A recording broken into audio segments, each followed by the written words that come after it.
তো hello everyone.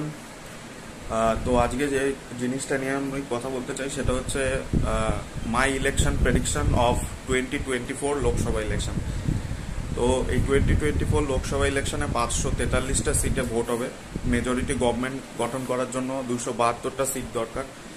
তো আমার মনে হয় যে বিজেপি এবার 260 টু 280 এরকম সিট পেতে পারে, এর বেশি পাবে না। 370 নট পসিবল।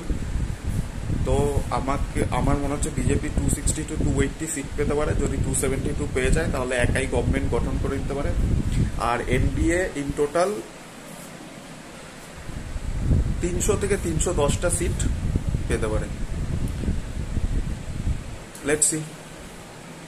আর কংগ্রেস যেটা মনে হচ্ছে 80 টু 85টা সিট, 85 না 80 আপ টু 80 সিট পেতে পারে। Let's see what's the result.